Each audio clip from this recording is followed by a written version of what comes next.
Yeah, he's coming right now. All right, great. Thank you. Hello, Mr. President. I came as soon as I could. Look, David, I appreciate you coming. As you know, the Declaration of Independence has been destroyed. We need you to go back in time and bring it back. Okay. And what? Well, we've constructed a time machine out of a phone booth. A what? A phone booth. What's that? It doesn't matter. Just go back in time, bring it back. The United States depends on it. Okay. Good luck.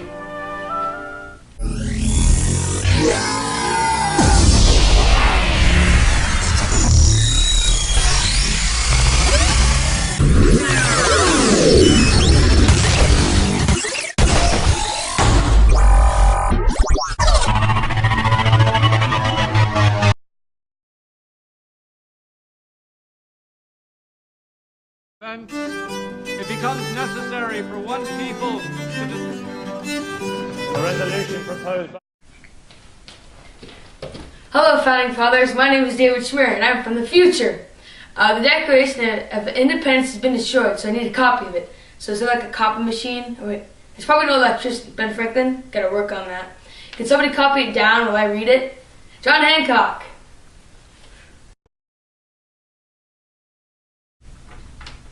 Let's begin. The Declaration of Independence. When in the course of human events it becomes necessary for one people to dissolve the political bands which have connected them with another, and to assume among the powers of the earth the separate and equal stations, to which the laws of nature and of nature's God entitle them, a decent respect to the opinions of mankind, requires that they should declare the causes which impel them to the separation. We hold these truths to be self-evident, that all men are created equal, that they are endowed by their Creator with certain unalienable rights, that among these are life, liberty, and the pursuit of happiness, that to secure these rights, governments are instituted among men, deriving their just powers for the consent of the governed, that whenever any form of government becomes destructive of these ends, it is the right of the people to alter or to abolish it, and to institute new government, laying its foundation on such principles and organizing its powers in such form as to them shall seem most likely to affect their safety and happiness. Prudence, indeed, would decide that governments long established should not be changed for light and transit causes. And accordingly, all experience have shown that mankind are more disposed to suffer, while evils are sufferable, that to right themselves by abolishing the forms to which they are accustomed. But when a long train of abuse and usurpations, pursuing invariably the same object, evinces a design to reduce them to under absolute deposition. It is their right, it is their duty to overthrow such government and to provide new guards for their future security. Such has been the patient sufferance of these colonies, and such is now the necessity which constrains them to alter their former system of government. The history of the present King of Great Britain is a history of repeated injuries and usurpations, all having in direct object the establishment of an absolute tyrant over these states. To prove this, let facts be submitted to a candid world. He has refused his assets to laws, the most wholesome and necessary for the public good. He has forbidden his governors to pass laws of immediate and pressing importance, unless suspended in their operation till his asset should be obtained, and when so suspended he has utterly neglected to attend them. He has refused to pass other laws for the accommodation of large districts of people, unless those people who relinquish the right of representation in the legislature, a right inestimable to them and formerly to tyrants only. He has called together legislative bodies at places unusual, uncomfortable, and distant from the depository of their public records, for the sole purpose of figuring them into compliance with his measures.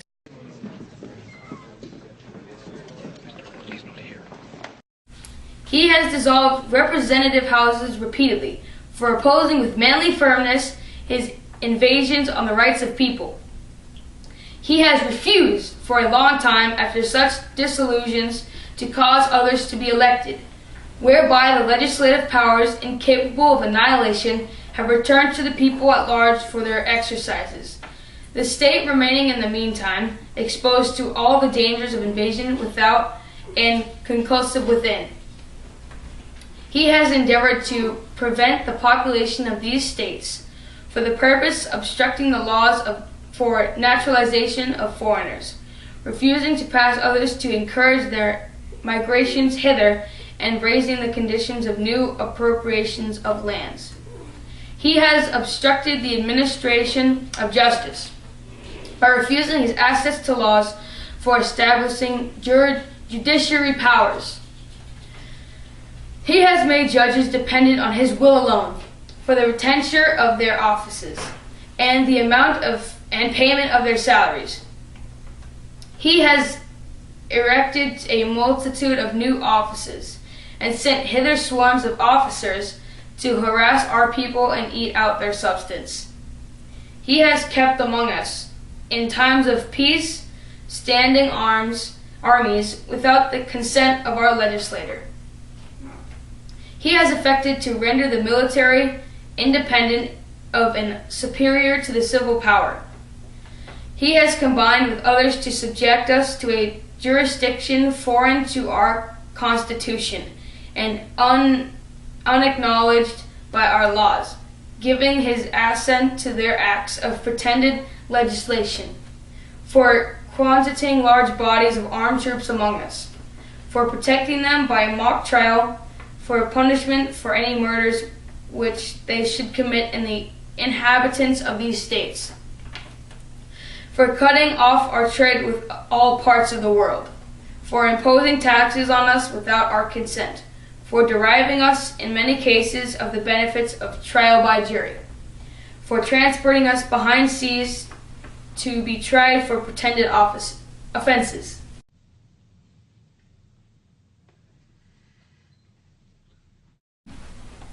For abolishing the free system of English laws in a neighboring province, establishing therein an arbitrary government and englaring its boundaries so as to render it at once an example and fit instrument for introducing the same absolute rule into these colonies, for taking away our characters, abolishing our most valuable laws, and altering fundamentally the forms of our government, for suspending our own legislators and declaring themselves invested with power to legislate for us in all cases whatsoever.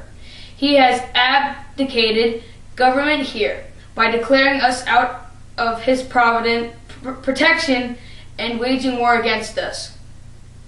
He has plundered our seas, ravaged our coasts, burned our towns, and destroyed the lives of our people.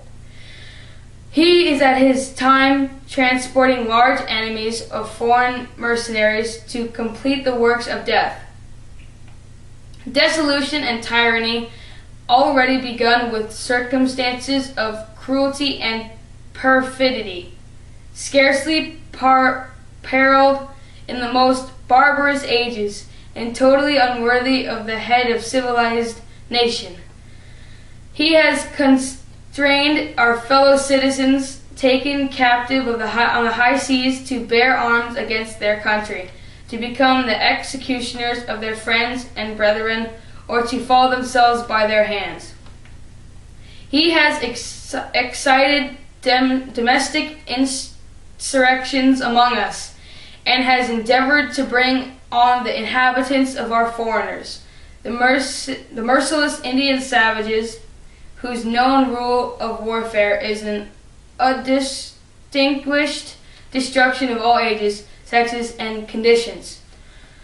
In every stage of these oppressions, we have petitioned the redress in the most humble terms.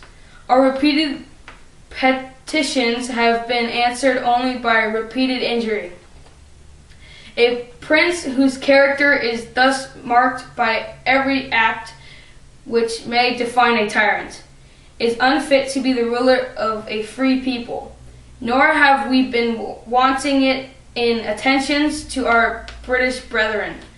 We have warned them from time to time of attempts by their legislator to extend an unwarrantable jurisdiction over us. We have reminded them of the circumstances of our immigration and settlement here. We have appealed to their native justice and magnanimity, and we have conjured them by the ties of our common kindred to dissolve these usurpations, which would inevitably interrupt our connections and correspondence. They too have been deaf to the voice of justice and consanguinity. We must therefore acquiesce in the necessity which denounces our separation, and hold them, as we hold the rest of mankind, enemies in war, in peace friends. We therefore, the representative of the United States of America in General Congress, assemble, appealing to the Supreme Judge of the world for the rectitude of our intentions due in the name and by authority of the good people of these colonies. Solemnly publish and declare that these United Colonies are and all rights ought to be free and independent states, that they are absolved from all allegiance to the British Crown, and that all political connection between them and the state of Great Britain is and ought to be totally dissolved, and that as free and independent states they have full power to levy war, conclude peace, contract allies, establish commerce, and to do all other acts and things with independent states may of right do. And for the support of this declaration, with a firm reliance on the protective of divine providence, we mutually pledge to each other our lives, our fortunes, and our sacred honor. Thank you, Founding Fathers. The fate of the United States of America is in my hands. Now I must go back to the future.